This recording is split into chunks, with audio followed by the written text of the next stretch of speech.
Welcome back, everyone. Well, it's Monday. Prepare to learn things to stay healthy. It's summer school. Oh, it's summer school. Oh, I like that. That's good. So at any rate, I told Dr. Paul, because we were trying to figure out what to talk about. Obviously, there's a lot we can't talk about. But I happened to be up on Lake George this weekend, notice a number of pontoon boats going by with people dancing, singing, obviously under the influence of alcohol. Oh, I was going to say under the influence of the sun and the water. See, you're too healthy. You got to live like the rest of us. Right. So at any rate, I said to him, what about alcohol? The summer, the way it affects your body, your brain, and whatever. And lo and behold, he knows a lot about it. Wow. Let's start at the beginning. What does alcohol do when it gets into your system? Yeah, so what it does is, first of all, alcohol is very absorbable. You know what I mean? It just absorbs anywhere. I mean, if you ever had rubbing alcohol and you put it on your skin, I mean, it dissipates and infiltrates and diffuses into the body very, very quickly. I mean, that's one of the benefits of it. So the same thing happens when we're having that beverage. So when we're drinking that beverage, its absorption is immediate. So it gets absorbed right as it enters into the body, mostly from the stomach and the intestines, and then it begins to gain entry into all of the different cells of our body. Most notably, of course, are the brain and the liver. Yes, right. So in the brain, really three main aspects of how alcohol affects our brain. One is it affects the frontal lobes of our brain, and that's what we use to make decisions. So when we're drinking alcohol, our decision processes are not working real well sometimes. I'm shocked. Yeah. So now, one or two drinks, it causes a relaxation. And we know that there are health benefits from one or two drinks of alcohol. Yeah, sure. But when you start wine, Right, sure. Absolutely, Jesse. So I want to just make sure that we're clear that, a drink or two is perfectly fine and in many cases can be healthy for people. Beyond that, though, it's the frontal lobe that starts to be impacted and our decisions start to get affected. The next one is the amygdala region of the brain, and that's important with danger. So we become more risky.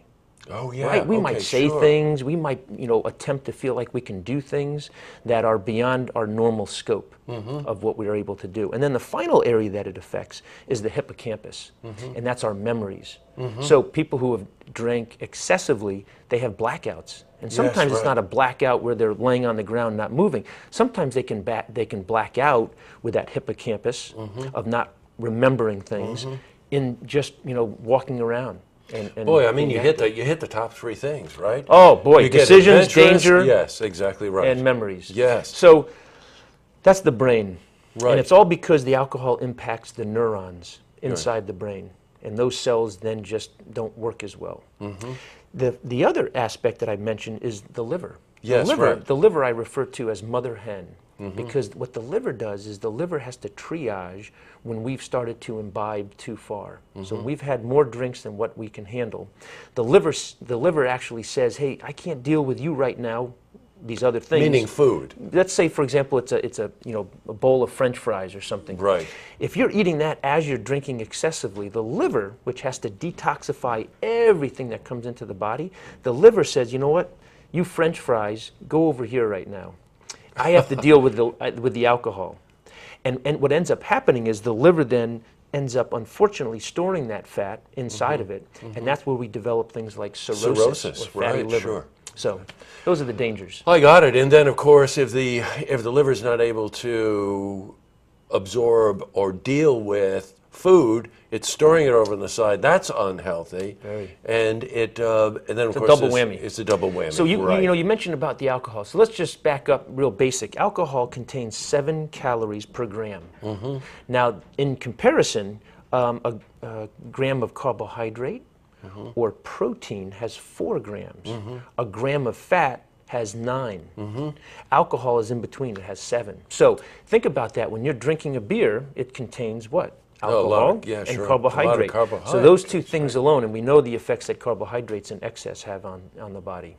Right, got you. And so that would be across the board. Now, suppose you're having a mixed drink. You're drinking a scotch and soda. Yeah. Same effect? The alcohol, same effect, same number of calories, but it's more potent, so you don't drink as much. So the calories are a little bit less, unless it's from the soda. And I think that probably the one last thing is that we're all out there having a great time and everything. We're drinking more than we think we should drink. We go to sleep. We wake up the next day with a hangover. The dreaded H. Yeah, The dreaded hangover. H, that's Yeah. right. So what is the hangover? People ask that all the time. The hangover is the end result of too much alcohol. Because what ends up happening is the alcohol needs to be metabolized. Yes, right. And what we refer to that is that the alcohol just can't stay in its form inside your body and continuing to exert its effects. So the body reacts by breaking it down.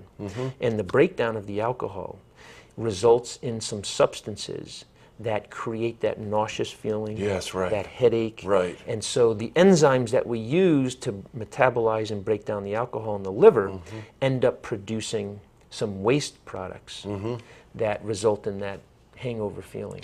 And then you need to flush them out. So Yeah, you so I need was to be just going to hydrated. say hydrating, right? Hydration is the key. And of course, it's the summertime, so these effects are all heightened. Yeah. You know what I mean? It's hot out, you're drinking more. Drinking It's, more. You know, it's being absorbed more quickly, and right. before you know it, you're hammered, and then the next day you may have to, that's a medical term, hammered. Oh, okay. I don't know if you I've read heard one. that vaguely.